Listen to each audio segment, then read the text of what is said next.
Bon Léa, ce soir c'est une belle victoire, c'était la revanche du premier match où vous aviez perdu à Jacou, et puis depuis ça fait 11 victoires en 12 matchs. Alors comment tu sens un petit peu cette première partie de saison? La première partie de saison, le premier match c'était à Jacou, on ne se connaissait pas, l'équipe ne se connaissait pas, on a perdu le but. Après il y a eu quelques complications, il y avait des filles en moins, par exemple Mélodie et Hélène n'étaient pas là au premier match. Après, ce soir, on a vu ce qui nous fait gagner souvent, c'est dans les matchs difficiles, c'est que c'est la cohésion du groupe qu'on a. Après, on a des bonnes mélodies qui fait le jeu, les filles qui la suivent derrière, c'est une très bonne cohésion, on s'entend bien sur le terrain, en dehors. C'est ça qui nous permet d'enchaîner les victoires.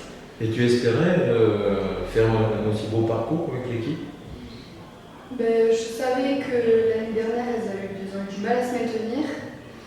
Et donc, je ne savais pas du tout dans quoi je m'embarquais. On a vu sur les matchs de prépa qu'on avait des facilités. On jouait sur des équipes plus faibles, de niveau N3. Donc, on se disait, bon, c'est peut-être pour ça. Et puis, le premier match de championnat, ça ne nous a pas du tout mis en confiance, vu qu'on le perd. Et petit à petit, sur les entraînements, sur les matchs amicaux et les matchs de championnat, on voit qu'on arrive à jouer ensemble et voilà. On a discuté récemment avec Karine, là, mais quelque part vous rehaussez vos objectifs là, pour la fin de saison. Oui, du coup on tente la montée en N1. On essaie toujours de prendre match par match. Là on a commencé à annoncer la montée, mais on travaille match par match. À l'entraînement c'est ce week-end on joue ce match et on ne pense pas aux autres. Et voilà, donc là pour l'instant on est en trêve, on va bosser et le match le plus important c'est la garde. Donc vous continuez à prendre match après match, vous ne voyez pas l'objectif plus lointain, c'est un bonus si ça va en vous? C'est parfait, ça va en vous, c'est parfait. Bon alors toi sur un plan personnel, tu as des objectifs, tu es au centre de formation.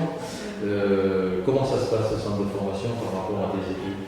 Ça se passe très bien, on est obligé, que je suis en STAPS, on est obligé de louper les cours pour les entraînements, mais sinon on essaie de se débrouiller pour rattraper, mais c'est bien géré, on arrive à s'adapter. Et les cours que tu rates, c'est des cours, c'est pas des cours pratiques, c'est des cours théoriques? Oui, la plupart. c'est vrai. Donc tu arrives quand même à récupérer ces cours pour ton travail. Après, non, c'est un peu plus compliqué, vu que je suis venue en STAPS, mais j'étais en bac pro commerce avant. D'accord. Du coup, c'est pas du tout la même filière, mais ça me plaît beaucoup plus, donc ça me donne envie de plus travailler. Et voilà, on verra. Et là, il n'y a pas de fatigue quand même, parce que d'accumuler les entraînements, tu as combien d'entraînements par semaine? On en a 7. 7 entraînements par semaine, plus les études J'ai eu, depuis le dernier match à Frontignan, j'ai eu un petit creux. À mon avis, c'est de m'adapter à la ville. J'ai eu un petit passage à ville là, depuis avant les vacances et ça commence à aller mieux. Mais c'est toujours comme ça, il faut un temps d'adaptation. Bien sûr. L'an dernier, tu avais combien d'entraînements par semaine? J'en avais 5. 5. Oui. Donc, ça monte, mais je veux dire quand même 7 entraînements par semaine. Oui, mais je suppose que vous ne faites pas toujours la même chose, mais vous avez des séances particulières. Le lundi midi, on a fait qu'avec le centre de formation.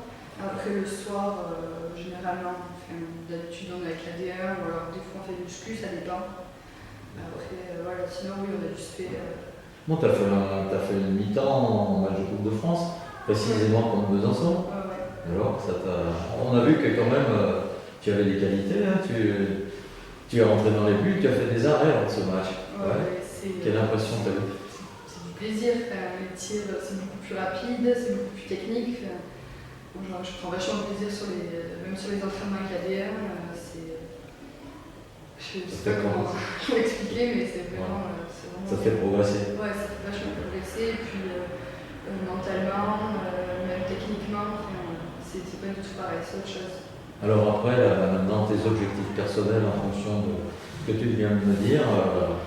Mes objectifs, déjà là, normalement, si tout se passe bien, j'ai 4 ans de formation en un an, et après, j'espère pouvoir accéder à l'ADM assez rapidement. Je vais faire tout court, j'ai fait plein d'efforts en dehors du terrain, sur le terrain, et j'espère que ça plaira. Bon, écoute, merci, mais surtout, tu me rappelles le match de la Garde, c'est la semaine prochaine? Non, c'est le 8 février. Le 8 février, On 28 février, les supporters sont à la gare pour vous encourager, pour que vous essayiez de passer. Parce que si vous gagnez, ça fait 4 points d'avance, hein, ça sera un gros trou. Mais ça va être très difficile, c'est sûr. Ça va être difficile, oui. Et ben, on vous souhaite bonne chance, Léa, et à ton groupe.